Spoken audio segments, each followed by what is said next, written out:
ਸਤਿ ਸ਼੍ਰੀ ਅਕਾਲ ਜੀ। ਸਵਾਗਤ ਹੈ ਤੁਹਾਡੇ ਆਪਣੇ YouTube ਚੈਨਲ ਐਜੂਕੇਸ਼ਨਲ ਗਾਈਡ ਵਿੱਚ। ਜਿਵੇਂ ਕਿ ਅਸੀਂ ਰੋਜ਼ਾਨਾ ਮਾਸਟਰ ਕੈਡਰ ਦੇ ਨਵੇਂ ਟੌਪਿਕ ਲੈ ਕੇ ਤੁਹਾਡੇ ਤੱਕ ਵੀਡੀਓ ਪਹੁੰਚਾਉਂਦੇ ਹਾਂ, ਇਸੇ ਹੀ ਰਿਗਾਰਡਿੰਗ ਅਸੀਂ ਅੱਜ ਮਾਸਟਰ ਕੈਡਰ ਪੰਜਾਬੀ ਦਾ ਇੱਕ ਨਵਾਂ ਟੌਪਿਕ ਕਰਨ ਜਾ ਰਹੇ ਹਾਂ, ਜਿਸ ਦਾ ਨਾਮ ਹੈ ਰੋਮਾਂਸਵਾਦ। ਸ਼ੁਰੂ ਕਰਦੇ ਹਾਂ ਅਸੀਂ ਅੱਜ ਦਾ ਇਹ ਟੌਪਿਕ। ਵੀਡੀਓ ਨੂੰ ਦੇਖਣ ਤੋਂ ਪਹਿਲਾਂ ਸਾਡੇ ਚੈਨਲ ਨੂੰ ਲਾਈਕ ਅਤੇ ਸਬਸਕ੍ਰਾਈਬ ਜ਼ਰੂਰ ਕਰ ਲਿਓ। ਸੋ ਗੱਲ ਕਰਦੇ ਹਾਂ ਅਸੀਂ ਰੋਮਾਂਸਵਾਦ ਬਾਰੇ। ਸਭ ਤੋਂ ਪਹਿਲਾਂ ਅਸੀਂ ਗੱਲ ਕਰਾਂਗੇ ਕਿ ਰੋਮਾਂਸਵਾਦ ਜਾਂ ਰੋਮਾਂਸਵਾਦੀ ਕੀ ਹੁੰਦਾ ਹੈ। ਸੋ ਇਸ ਨਵੀਨ ਕਿਸਮ ਦੇ ਸਾਹਿਤ ਨੂੰ ਸਵੀਕਾਰਨ ਵਾਲਿਆਂ ਅਤੇ ਸਾਹਿਤ ਰਚਣ ਵਾਲਿਆਂ ਨੂੰ ਰੋਮਾਂਸਵਾਦੀ ਸਾਹਿਤਕਾਰ ਕਿਹਾ ਜਾਂਦਾ ਹੈ। ਸੰਖੇਪ ਵਿੱਚ ਰੋਮਾਂਸਵਾਦ ਦਾ ਜਨਮ ਉਦੋਂ ਹੁੰਦਾ ਹੈ ਜਦੋਂ ਮਨੁੱਖ ਆਪਣੇ ਸੁਭਾਅ ਦੇ ਪ੍ਰਤੀਕੂਲ ਸਥਾਪਿਤ ਕਦਰਾਂ ਕੀਮਤਾਂ ਤੋਂ ਤੰਗ ਆ ਜਾਂਦਾ ਹੈ ਤੇ ਵਿਦਰੋਹੀ ਹੋ ਕੇ ਆਪਣੇ ਮਨਚਾਹੇ ਰਾਹ ਉੱਤੇ ਚੱਲਣਾ ਚਾਹੁੰਦਾ ਹੈ। ਰੋਮਾਂਸਵਾਦੀ ਤੇ ਸਨਾਤਨਵਾਦੀ ਸਾਹਿਤ ਦਾ ਨਿਖੇੜਾ ਕਈ ਗੱਲਾਂ ਦੇ ਆਧਾਰ ਤੇ ਕੀਤਾ ਜਾਂਦਾ ਹੈ। ਸਨਾਤਨਵਾਦੀ ਸਾਹਿਤ ਦੀ ਦ੍ਰਿਸ਼ਟੀ ਪਰੰਪਰਾਵਾਦੀ ਹੈ, ਰੂੜੀਵਾਦੀ ਹੁੰਦੀ ਹੈ, ਜਦਕਿ ਰੋਮਾਂਟਿਕ ਦ੍ਰਿਸ਼ਟੀ ਮੌਲਿਕ ਤੇ ਵਿਅਕਤੀਗਤ ਹੁੰਦੀ ਹੈ। ਰੋਮਾਂਟਿਕ ਦ੍ਰਿਸ਼ਟੀ ਵਿੱਚ ਰੂੜੀਆਂ ਤੇ ਵਿਦਰੋਹ ਦੇ ਅੰਸ਼ ਮੌਜੂਦ ਹੁੰਦੇ ਹਨ। ਸਨਾਤਨਵਾਦੀ ਸਾਹਿਤ ਵਿੱਚ ਕਵੀ ਪਹਿਲਾਂ ਬਿਆਨ ਕੀਤੀਆਂ ਜਾ ਚੁੱਕੀਆਂ ਘਟਨਾਵਾਂ ਨੂੰ ਦੁਹਰਾਉਂਦਾ ਹੈ। ਪਰੰਪਰਾਗਤ ਵਿਸ਼ੇ ਕੇਂਦਰ ਵਿੱਚ ਰੱਖੇ ਜਾਂਦੇ ਹਨ, ਜਿਨ੍ਹਾਂ ਵਿੱਚ ਭਗਤੀ ਪ੍ਰੇਮ ਅਤੇ ਸੂਰਮਗਤੀ ਵਿਸ਼ੇ ਆ ਜਾਂਦੇ ਹਨ, ਪਰ ਰੋਮਾਂਟਿਕ ਦ੍ਰਿਸ਼ਟੀ ਵਾਲਾ ਸਾਹਿਤਕਾਰ ਪਰੰਪਰਾਗਤ ਵਿਸ਼ਿਆਂ ਨੂੰ ਛੱਡ ਕੇ ਨਵੇਂ ਵਿਸ਼ੇ ਦੀ ਭਾਲ ਕਰਦਾ ਹੈ।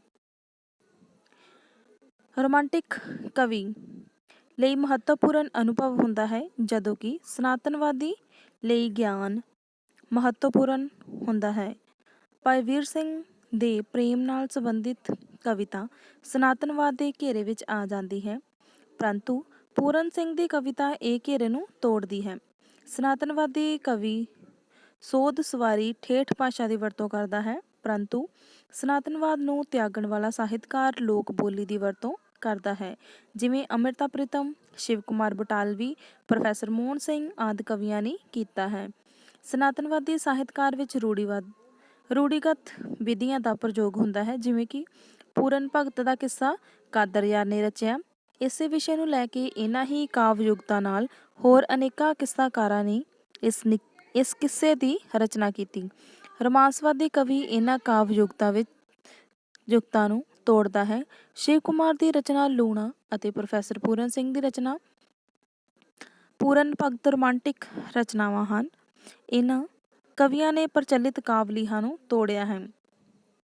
ਰੋਮਾਂਸਵਾਦੀ ਸਾਹਿਤਕਾਰ ਯਥਾਰਥ ਨੂੰ ਪੇਸ਼ ਕਰਦੇ ਸਮੇਂ ਯਥਾਰਥ ਤੋਂ ਭੱਜ ਰਿਹਾ ਹੁੰਦਾ ਹੈ। ਰੋਮਾਂਸਵਾਦ ਦਾ ਇੱਕ ਤੱਤ ਦੂਰੀ ਹੈ, ਜਿਹੜੀ ਸਮੇਂ ਤੋਂ ਯਥਾਰਥ ਅਤੇ ਸਮਾਜ ਤੋਂ ਹੁੰਦੀ ਹੈ। ਰੋਮਾਂਸਵਾਦੀ ਸਾਹਿਤਕਾਰ ਵਰਤਮਾਨ ਦੀਆਂ ਗੁੰਝਲਾਂ ਨੂੰ ਸੰਭਾਲਣ ਦੀ ਥਾਂ ਭੂਤਕਾਲ ਜਾਂ ਭਵਿੱਖ ਦੀ ਗੱਲ ਕਰਦਾ ਹੈ। ਉਹ ਜਾਂ ਤਾਂ ਭੂਤਕਾਲ ਦੀ ਵਡਿਆਈ ਕਰਦਾ ਹੈ ਅਤੇ ਜਾਂ ਆਪਣੇ ਸੁਨਹਿਰੇ ਭਵਿੱਖ ਦਾ ਸੁਪਨਾ ਲੈਂਦਾ ਹੈ। ਵਰਤਮਾਨ ਸਮੇਂ ਨੂੰ ਉਹ ਨਿੰਦਿਆ ਭਾਵ ਨਾਲ ਵੇਖਦਾ ਹੈ। ਰੋਮਾਂਸਵਾਦੀ ਕਵੀ ਵਰਤਮਾਨ ਦੇ ਸੰਕਟਾਂ ਦੀ ਤਾਬ ਨੂੰ ਝੱਲਣਾ ਹੋਇਆ ਇਹਨਾਂ ਤੋਂ ਬੇਮੁਖ ਹੋ ਜਾਂਦਾ ਹੈ ਅਤੇ ਕਿਸੇ ਕਾਲਪਨਿਕ ਸੰਸਾਰ ਵਿੱਚ ਗੁੰਮ ਹੋ ਜਾਂਦਾ ਹੈ। ਰੋਮਾਂਸਵਾਦੀ ਸਾਹਿਤਕਾਰ ਦੀ ਦ੍ਰਿਸ਼ਟੀ ਕਲਪਨਾ ਪ੍ਰਧਾਨ ਹੁੰਦੀ ਹੈ। ਕਵੀ ਆਪਣੀ ਕਲਪਨਾ ਵਿੱਚ ਕੁਝ ਨਾ ਕੁਝ ਸਿਰਜਦਾ ਹੈ, ਭਾਵੇਂ ਉਹ ਯਥਾਰਥ ਹੋਵੇ ਜਾਂ ਨਾ। ਰੋਮਾਂਸਵਾਦੀ ਸਾਹਿਤਕਾਰ ਜੀਵਨ ਦੇ ਇੱਕ ਨੁਕਤੇ ਤੇ ਕੇਂਦਰਿਤ ਹੋ ਕੇ ਉਸ ਤੇ ਡੂੰਘਾਈਆਂ ਸਾਡੇ ਸਾਹਮਣੇ ਰੱਖਦਾ ਹੈ। ਉਹ ਆਪਣੀ ਗੱਲ ਪਾਠਕ ਨੂੰ ਪ੍ਰਵਾਨ ਕਰਵਾਉਣ ਦੇ ਲਈ ਅਤੇ ਕਥਨੀ ਦੀ ਵਰਤੋਂ ਕਰਦਾ ਹੈ। ਮਨੁੱਖੀ ਸੁਭਾਅ ਜੀਵਨ ਦੀ ਇਕਸਾਰਤਾ ਵਿੱਚੋਂ ਰਸ ਲੈਣਾ ਛੱਡ ਦਿੰਦਾ ਹੈ ਅਤੇ ਇਸ ਦਾ ਅਕੜੇਵਾਂ ਉਸ ਨੂੰ ਕਿਸੇ ਨਵੇਂ ਅਨੁਭਵ ਜਾਂ ਸੱਚ ਦੀ ਖੋਜ ਲਈ ਪ੍ਰੇਰਦਾ ਹੈ। ਮਨੁੱਖੀ ਮਨ ਨਵੀਨਤਾ ਦਾ ਆਸ਼ਕ ਹੈ ਅਤੇ ਉਹ ਦੁਨੀਆ ਦੇ ਫਿੱਕੇ ਅਤੇ ਨੀਰਸ ਮਾਹੌਲ ਵਿੱਚੋਂ ਨਿਕਲ ਕੇ ਕਾਲਪਨਿਕ ਦੁਨੀਆ ਨੂੰ ਘੜਦਾ ਹੈ। ਆਲੋਚਕਾਂ ਦਾ ਵਿਸ਼ਵਾਸ ਹੈ ਕਿ ਰੋਮਾਂਸਵਾਦੀ ਸਾਹਿਤਕਾਰ ਅਸਲੀਅਤ ਤੋਂ ਦੂਰ ਭੱਜਦਾ ਹੈ, ਇਸ ਲਈ ਉਹ ਕਾਲਪਨਿਕ ਸੰਸਾਰ ਦੀ ਅਦਭੁਤਤਾ ਨੂੰ ਜਿੰਨੇ ਚਾਅ ਨਾਲ ਮਾਣਦਾ ਹੈ, ਦ੍ਰਿਸ਼ਟ ਅਤੇ ਭੌਤਿਕ ਸੰਸਾਰ ਨੂੰ ਓਨੇ ਦਾ ਨਾਲ ਨਹੀਂ ਮਾਣਦਾ। ਇਹੋ ਕਾਰਨ ਹੈ ਕਿ ਚਿੰਤਕ ਰੋਮਾਂਸਵਾਦ ਨੂੰ ਯਥਾਰਥਵਾਦ ਤੋਂ ਉਲਟ ਮੰਨਦੇ ਹਨ।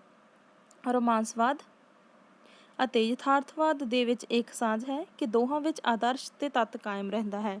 ਯਥਾਰਥਵਾਦੀ ਕਵੀ ਜੀਵਨ ਦੇ ਅਨੁਭਵ ਨੂੰ ਪੇਸ਼ ਕਰਦਾ ਹੈ ਕਿਉਂਕਿ ਵਰਤਮਾਨ ਸੰਕਟ ਤੋਂ ਉਹ ਪੂਰੀ ਤਰ੍ਹਾਂ ਚੇਤਨ ਹੁੰਦਾ ਹੈ ਅਤੇ ਭਵਿੱਖ ਦੇ ਸੁੱਖ ਤੋਂ ਉਹ ਆਸ਼ਾਵਾਦੀ ਨਹੀਂ ਹੁੰਦਾ, ਜਦੋਂ ਕਿ ਰੋਮਾਂਸਵਾਦੀ ਕਵੀ ਭਵਿੱਖ ਦੇ ਸੁੱਖ ਤੋਂ ਜ਼ਿਆਦਾ ਆਸ਼ਾਵਾਦੀ ਹੁੰਦਾ ਹੈ।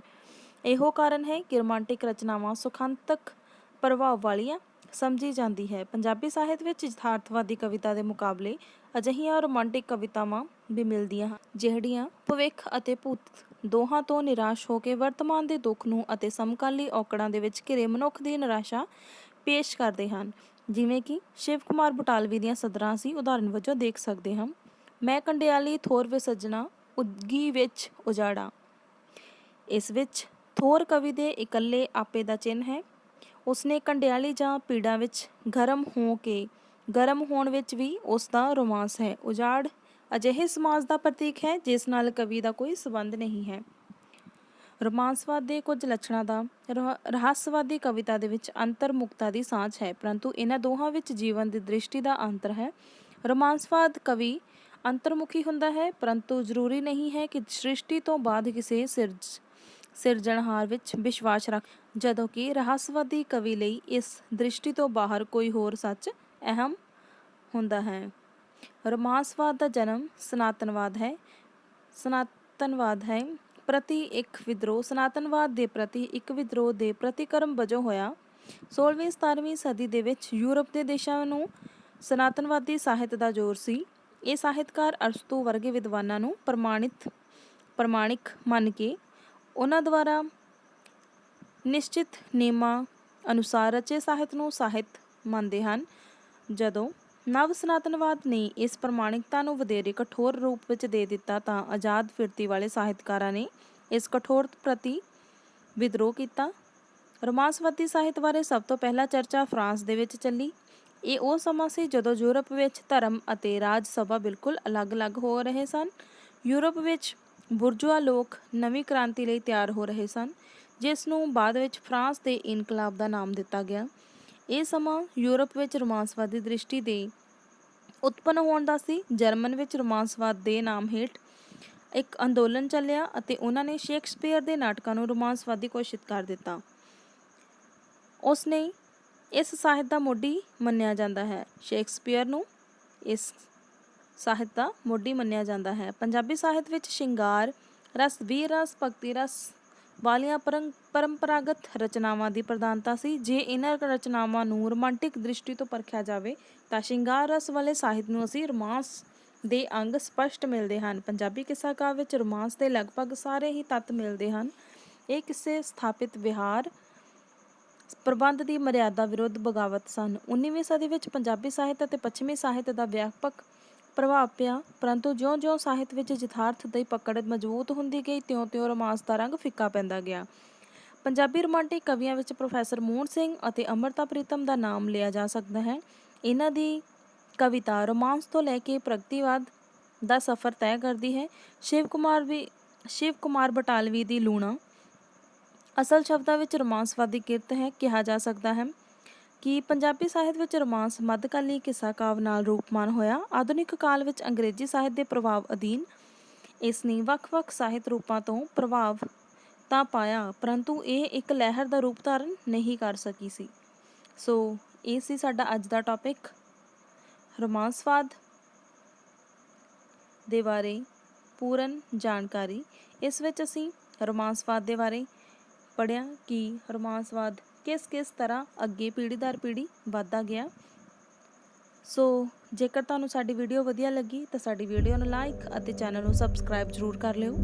ਵੀਡੀਓ ਨੂੰ ਦੇਖਣ ਦੇ ਲਈ ਤੁਹਾਡਾ ਬਹੁਤ-ਬਹੁਤ ਧੰਨਵਾਦ। ਅਸੀਂ ਆਸ ਕਰਦੇ ਹਾਂ ਕਿ ਤੁਹਾਡੇ ਲਈ ਸਾਡੀ ਇਹ ਵੀਡੀਓ ਜ਼ਰੂਰ ਲਾਹੇਵੰਦ ਸਿੱਧ ਹੋਵੇਗੀ।